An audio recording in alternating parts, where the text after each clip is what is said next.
أعوذ بالله من الشيطان الرجيم بسم الله الرحمن الرحيم أعوذ بالله من الشيطان له به فإنما حسابه عند छोडो मुझे म्हणत तरुणीची आर्तहाक. व्हायरल व्हिडिओने एकच खळबळ. الشيطان بسم الله أعوذ بالفلق من شر الشيطان मैत्री, ब्लॅकमेल आणि अत्याचार, धर्मांतराच्या आरोपांनी नागपूर हादरलं. من الجنة والناس व्हिडिओ, लाखोंची खंडणी आणि अटक. नेमकं काय आहे हे संपूर्ण प्रकरण? بسم الله الرحمن नागपुरातून एक धक्कादायक प्रकरण समोर आलं आहे. भारतीय हवाई दलाच्या अधिकाऱ्याच्या पत्नीने आपल्या माजी वर्गमित्रावर गंभीर आरोप केले आहेत. मैत्रीच्या नावाखाली विश्वास संपादन, नशेचे पदार्थ देऊन अत्याचार, अश्लील व्हिडिओच्या आधारे ब्लॅकमेल, लाखो रुपयांची खंडणी आणि धर्मांतरासाठी दबाव टाकल्याचा आरोप या महिलेने केला आहे.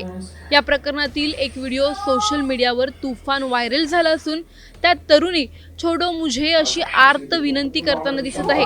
या संपूर्ण प्रकरणाचा तपास आता पोलीस करत आहेत.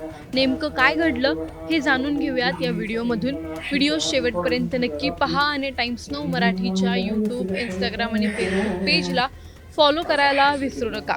الشيطان بسم الله أعوذ بالفلق من شر الشيطان من الجنة والناس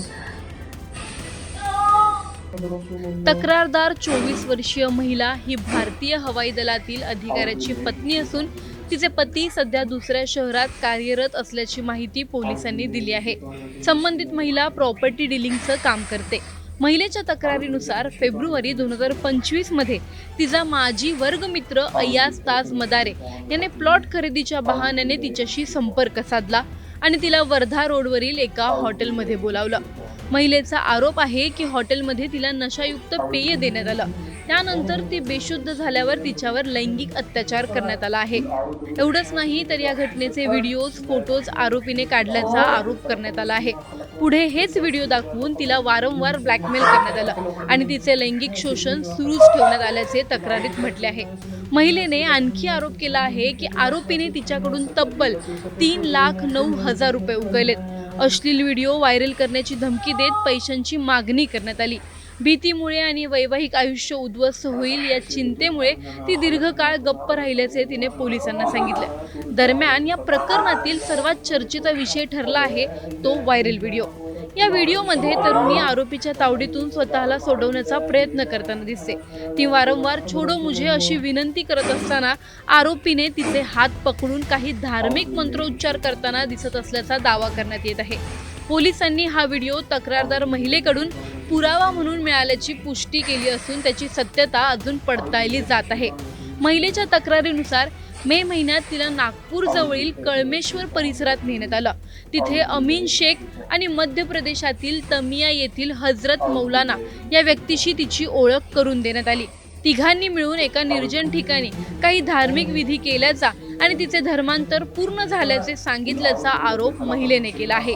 याच वेळी तिचे आरोपी अय्याज मदारे याच्याशी लग्न लावण्यात आल्याचा दावा करण्यात आला आहे.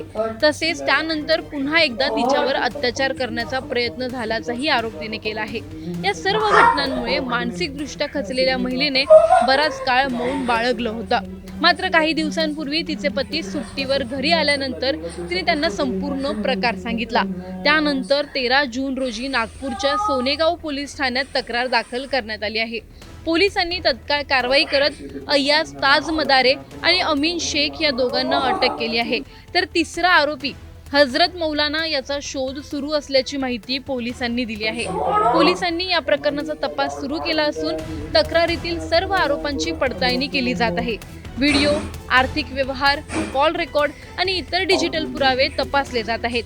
त्यामुळे या प्रकरणातील सत्य तपासातूनच समोर येणार आहे. एका विश्वासाच्या नात्यातून सुरू झालेल्या ओळखीचं रूपांतर जर भीती, ब्लॅकमेल आणि गंभीर आरोपांमध्ये होत असेल तर तो केवळ एका व्यक्तीचा प्रश्न राहत नाही. हे प्रकरण महिलांच्या सुरक्षेपासून ते सायबर ब्लॅकमेल आणि विश्वासघातापर्यंत अनेक गंभीर मुद्दे उपस्थित करत आहे. आता प्रश्न असा आहे की मैत्री, ओळख आणि सोशल मीडियाच्या या काळात सामान्य कुटुंबांनी आपल्या मुलामुलींना अशा सापळ्यांपासून कसं सुरक्षित ठेवायचं आणि जर एखादी व्यक्ती भीतीमुळे बराच काळ गप्प राहिली तर समाज आणि यंत्रणा तिचा विश्वास पुन्हा जिंकू शकतील का? हा प्रश्न आज प्रत्येक मराठी मध्यमवर्गीय कुटुंबाला पडलेला आहे. तुम्हाला या प्रकरणाबद्दल नेमकं काय वाटतं आम्हाला कमेंटमध्ये नक्की कळवा. व्हिडिओ लाईक व शेअर करायला विसरू नका. तसंच अशा नवनवीन अपडेटसाठी आणि माहितीपूर्ण व्हिडिओजसाठी टाइम्स नाऊ मराठीला नक्की फॉलो करा. असं काय पूर्ण घटना आहे आणि कशा पद्धतीने हे सगळं प्रकरण पुढे आलं? शुक्रवारी एक आमच्याकडे एक पीडित महिला आला होता. त्यांची तक्रारी असा होता की एक मुस्लिम व्यक्ती आहे, त्यांच्यासोबत त्यांनी बळजबरीने यांच्यासोबत त्यांनी एक प्रकार केलेली आहे. त्याच्यानंतर त्यांच्या व्हिडिओ काढून त्यांनी एक्स्टॉर्शन आणि त्यांचे रिलिजियस कन्व्हर्शन आणि त्यांच्यासोबत निकाहनामा केलेली असं त्यांच्या तक्रार होता. त्याच्यामध्ये आम्ही FIR दाखल केलेली आहे आणि FIR दाखल घेऊन त्याचे आरोपी होता, मुख्य आरोपी, त्यांना आम्ही अटक केलेली आहे. ते नंतर आम्ही त्याच्यामध्ये डिजिटल एव्हिडन्स होतं, जे आता एक व्हिडिओ व्हायरल आहे, ते डिजिटल एव्हिडन्स होतं. त्यासाठी आम्ही ते मोबाईल फोन्स वगैरे जप्ती केलेली आहे. आता पुढे तपास चालू आहे. याच्यामध्ये जे जे आहे ते पुढे तपासमध्ये येणार आहे. सोनेगांव पुलिस स्टेशन में एक महिला की तकरार हमने एक गुना दाखिल किया है.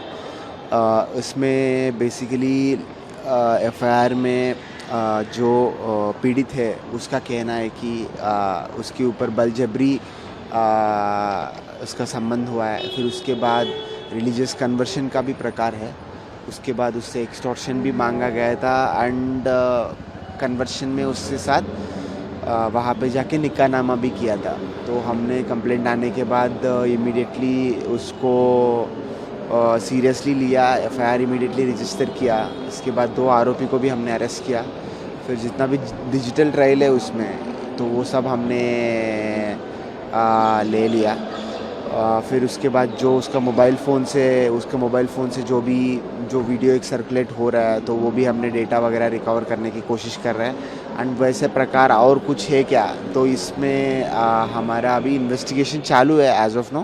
तो आगे जाने के बाद थोड़ा सा और क्लियरली बता सकते हैं इसके बारे में. कुछ और लोग शामिल हो सकते, कुछ गिरोह हो सकते हैं?